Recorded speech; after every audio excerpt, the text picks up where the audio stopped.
क्या आप भी पोर्ट ब्लेयर में कम प्राइस में अपना मोबाइल रिपेयर कराना चाहते हो?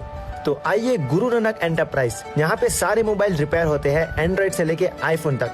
और यहाँ पे आपको मिलेगी आपकी जरूरत की चीजें, जैसे कि आपको यहाँ पर मिलेगा मोबाइल ट्रेंडी स्टिकर्स, और आपको 150 रुपीज में अच्छे क्वालिटी के टेम्पर ग्लास भी मिल जाएगा। आपको न्यूली लॉन्च आईफोन सीरीज का बैक कवर भी मिल जाता है। यहाँ पे एक ऑफर भी चलता है, जैसे कि 1000 रुपया की खरीदारी करने पर आपको मिलेगा की चेन या तो फ्री टेम्पर ग्लास। और सबसे जरूरी बात, यहाँ पे आप अपना फोन भी अनलॉक करा सकते हो।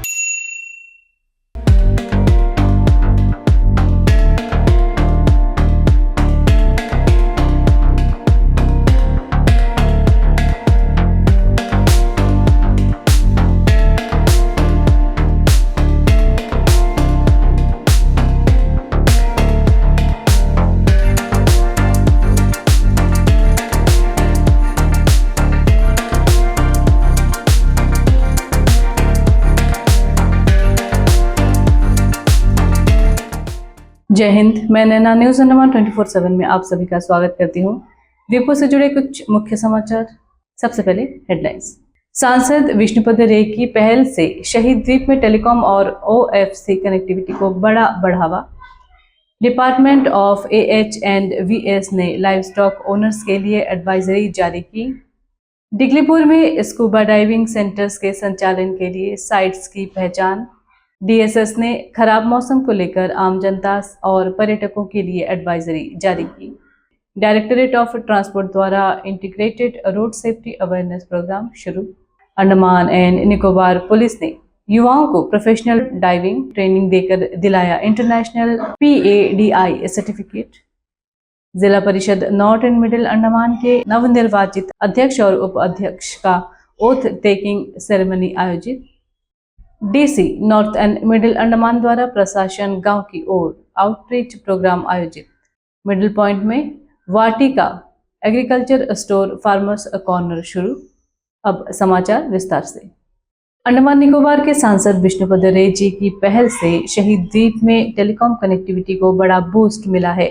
जानकारी के अनुसार सांसद ने भारत सरकार के कम्युनिकेशंस मिनिस्ट्री से संपर्क कर शहीद द्वीप तक बेहतर ऑप्टिकल फाइबर केबल यानी OFC कनेक्टिविटी सुनिश्चित कराने का अनुरोध किया है।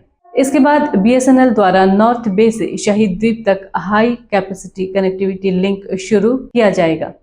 इस नई सुविधा से द्वीप में नेटवर्क स्टेबिलिटी बेहतर होगी और इंटरनेट कनेक्टिविटी और इंटरनेट बैंडविड्थ में भी काफी सुधार देखने को मिलेगा।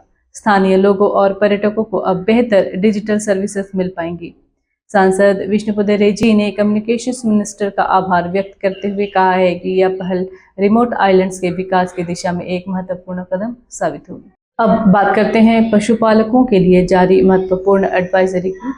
डिपार्टमेंट ऑफ एनिमल हस्बेंड्री और वेटनरी सर्विसेज यानी कि AH&VS ने लाइव स्टॉक ओनर्स को प्राकृतिक आपदा और खराब मौसम के दौरान पशुओं की सुरक्षा सुनिश्चित करने के लिए दिशा निर्देश जारी किए हैं। विभाग ने कहा है कि पशुपालक हाई ईल्ड फोल्डर क्रॉप्स जैसे हाइब्रिड नेपियर, गुनिया ग्रास, मेज और सोरगुम की खेती करें ताकि चारे की कमी की समस्या से बच सके। विभाग ने स्टोरेज पर भी जोर दिया। किसानों को सूखे चारे और क्रॉप्स रेसिड्यूज को सुरक्षित रखने की सलाह दी गई है ताकि इमरजेंसी सिचुएशन में पशुओं के लिए भोजन उपलब्ध रहे। प्रशासन ने किसानों से सतर्क रहने और पशुओं की उचित देखभाल करने की अपील की है। पर्यटन क्षेत्र से जुड़ी बड़ी खबर डिगलीपुर से सामने आई है। Directorate of information publicity and tourism ने डिगलीपुर क्षेत्र में स्कूबा डाइविंग सेंटर के संचालन के लिए कई अंडर वाटर साइट्स की पहचान की है। इन साइट्स में Ross and Smith island, north east of Ross and Smith bridge, small wall of Ross island और वॉल ऑफ क्रैगी जेंटल स्लोप जैसे स्थान शामिल हैं। अधिकारियों के अनुसार इन क्षेत्रों में कोरल इकोसिस्टम और मेरीन बायोडाइवर्सिटी काफी समृद्ध है, जिससे एडवेंचर टूरिज्म को बढ़ावा मिलने की उम्मीद है। प्रशासन का मानना है कि स्कूबा डाइविंग एक्टिविटीज शुरू होने से north and middle Andaman district के टूरिज्म सेक्टर को नई पहचान मिलेगी और स्थानीय रोजगार के अवसर भी बढ़ेंगे। अब बात करते हैं मौसम से जुड़ी महत्वपूर्ण एडवाइजरी की। डायरेक्टरेट ऑफ शिपिंग सर्विसेज यानी कि DSS ने खराब मौसम को देखते हुए आम जनता, कम्यूटर्स और टूरिस्ट के लिए एडवाइजरी जारी की है। विभाग ने कहा है कि वेदर कंडीशन खराब होने के कारण इंटर आइलैंड फेरी सर्विसेज और हार्बर ऑपरेशंस को शॉर्ट नोटिस पर सस्पेंड किया जा सकता है। यात्रियों से अपील की गई है कि वे यात्रा से पहले वेसल स्टेटस की जानकारी अवश्य प्राप्त करें। डीएसएस ने कहा है कि पैसेंजर सेफ्टी उनकी सर्वोच्च प्राथमिकता है। प्रशासन ने लोगों से अनावश्यक यात्रा से बचने और ऑफिशियल अपडेट्स पर नजर बनाए रखने की अपील की है।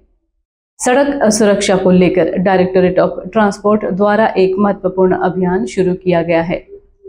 इंटीग्रेटेड रोड सेफ्टी अवेयरनेस और transport services outreach programme phase 2 के तहत विभिन्न पंचायतों, ग्रामीण क्षेत्रों और हायर एजुकेशनल इंस्टीट्यूट्स में जागरूकता कार्यक्रम आयोजित किए जाएंगे।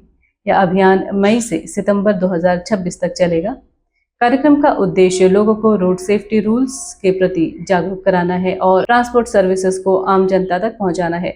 विभाग ने कहा है कि विशेष रूप से ग्रामीण क्षेत्र में सेफ ड्राइविंग और रिस्पॉन्सिबल रोड यूसेज को बढ़ावा देने पर फोकस किया जाएगा। अब बात करते हैं युवाओं के लिए प्रेरणादायक खबर की। अंडमान एंड निकोबार पुलिस ने प्रोफेशनल ड्राइविंग ट्रेनिंग प्रोग्राम के माध्यम से युवाओं को इंटरनेशनल PADI सर्टिफिकेट दिलाने में मदद की है। यह इनिशिएटिव करेंट कम्युनिटीज के युवाओं के स्किल डेवलपमेंट और एम्प्लॉयमेंट जनरेशन के उद्देश्य से शुरू किया गया था। प्रशिक्षण के दौरान युवाओं को under water diving, safety measures और मरीन ऑपरेशंस से जुड़ी प्रैक्टिकल ट्रेनिंग दी गई। अधिकारियों के अनुसार यह सर्टिफिकेट युवाओं को टूरिज्म और डाइविंग इंडस्ट्री में रोजगार के बेहतर अवसर प्रदान करेगा। स्थानीय स्तर पर भी इस पहल की काफी सराहना की जा रही है। नॉर्थ एंड मिडिल अंडमान में जिला परिषद के नवनिर्वाचित अध्यक्ष और उपाध्यक्ष का ओथ टेकिंग सेरेमनी आयोजित किया गया। यह कार्यक्रम मायाबंदर में आयोजित हुआ, जहां अधिकारियों और जनप्रतिनिधियों की मौजूदगी में नवनिर्वाचित सदस्यों ने पद और गोपनीयता की शपथ ली। कार्यक्रम के दौरान प्रशासनिक अधिकारियों ने स्थानीय विकास और जनहित कार्यों को प्राथमिकता देने की बात कही है। इसी क्रम में DC north and middle Andaman द्वारा प्रशासन गांव की ओर प्रोग्राम के तहत निम्बूतला में विलेज आउटरीच प्रोग्राम आयोजित किया गया। इस कार्यक्रम के माध्यम से आम लोगों की शिकायतों का समाधान करने और सरकारी सेवाओं को गांव स्तर तक पहुंचाने पर जोर दिया गया। डिप्यूटी कमिश्नर ने कहा कि प्रशासन ट्रांसपेरेंट गवर्नेंस और इफेक्टिव पब्लिक सर्विस डिलीवरी के लिए प्रतिबद्ध है। कार्यक्रम में विभिन्न विभागों और अधिकारियों और पंचायत प्रतिनिधि भी मौजूद रहे। कृषि क्षेत्र से जुड़ी एक अच्छी खबर मिडिल पॉइंट से सामने आई है, जहां वाटिका एग्रीकल्चर स्टोर फार्मर्स कॉर्नर शुरू किया गया। इस आउटलेट के माध्यम से किसानों के कृषि उत्पादों को बिक्री के लिए मंच उपलब्ध कराया जाएगा। यह local spices, Honey, tagged traditional rice, cinnamon, cloves, nutmeg और अन्य एग्रीकल्चर प्रोडक्ट्स उपलब्ध होंगी। अधिकारियों के अनुसार इस इनिशिएटिव का उद्देश्य किसानों को डायरेक्ट मार्केट एक्सेस देना है और उनकी आय को बढ़ाना है। किसानों से अपील की गई है कि ये इस सुविधा का लाभ उठाए और अपने उत्पादों को बिना किसी अतिरिक्त शुल्क की बिक्री के लिए उपलब्ध कराए। तो ये थी आज की कुछ प्रमुख खबरें। फिलहाल के लिए बस इतना ही। आप देखते रहिए न्यूज़ अंडमान 24/7। तब तक के लिए मैं नैना आज की इस कड़ी से विदा लेती हूँ। जय हिंद।